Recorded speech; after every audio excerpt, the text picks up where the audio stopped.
I've been arrested for being happy, for being joyful, for being peaceful. I just got out of jail. They arrested me. I'm getting into the shade. The police officer said,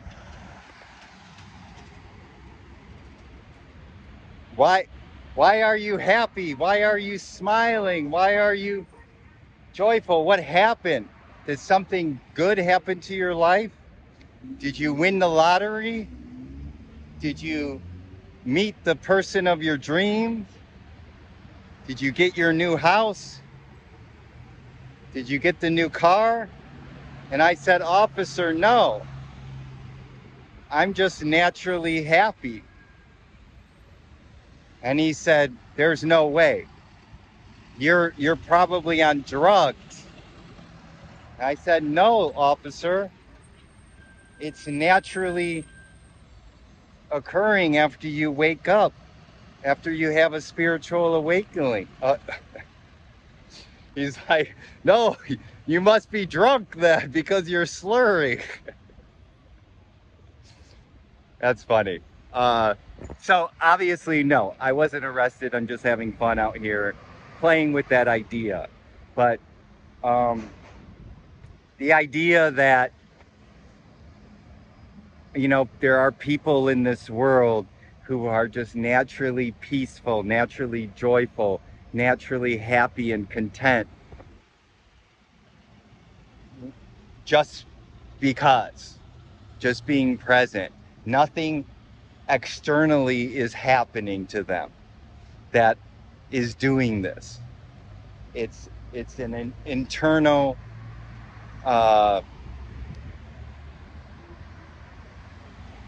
thing that just emerges naturally. I don't know how else to say it, right? So when you go on the spiritual path, when you have the awakening and you find yourself walking down the street, kind of smiling and people giving you weird looks, why is that person smiling? They must be on Bluetooth listening to some comedian or hearing a funny story, right? Because most people out there, when you see them happy or peaceful or joyful, 99% of the time it's because of something that is happening externally. They are reacting to external circumstances. They are not in presence. They are not reacting or responding, is a better word, to what is happening internally, right? I mean, I went through a weird stage about a year or after my awakening where I would like see lampposts and I would like hug them. I would do this. I go, oh, because everything just, for the first time you're seeing things and everything is beautiful and I'm just hugging and, people are like giving me weird looks like I'm on drugs. Or, what's a little cuckoo, right?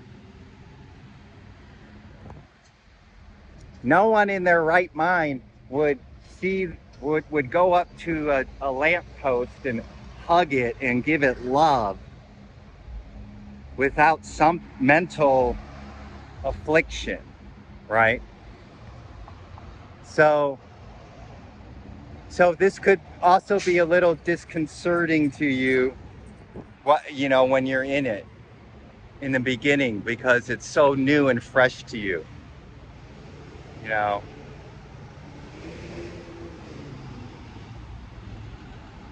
And yeah, and it takes some wisdom because, you could be, sometimes you got to read the room, and be like, is my happiness going to you know, make people pissed off at me. I just want to slap that happy person because I'm miserable, right?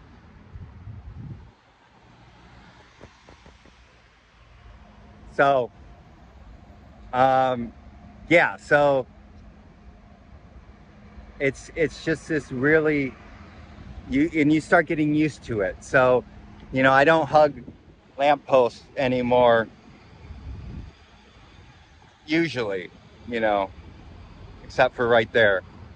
Um, because it's sort of like you get used to it. You get used to the euphoria and the blissfulness sort of like settles down. It's like you're getting like when you get into a chilly pool, like a swimming pool that's a little colder, and you have you like dip your toes in, and then you go up to your knees, and then up to your waist, you know, and you kind of just the body gets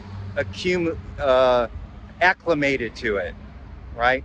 So your whole body and mind so gets acclimated to presence, to the peace, to the happiness, and then and this could take years to get really rooted in it. So don't like think that this is going to happen like in 2 weeks. But yeah, so I don't know. I was just walking by police station, and I know came up with this. Thought it would be fun.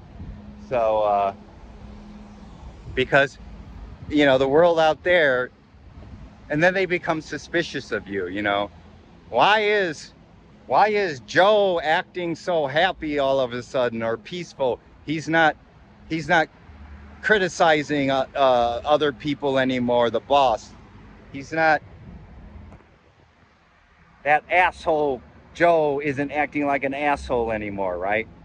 Because he awakened and he's like, oh, that's not my truth. That's ego, right? So, all right. So got a little music. So that's a good cue to end this.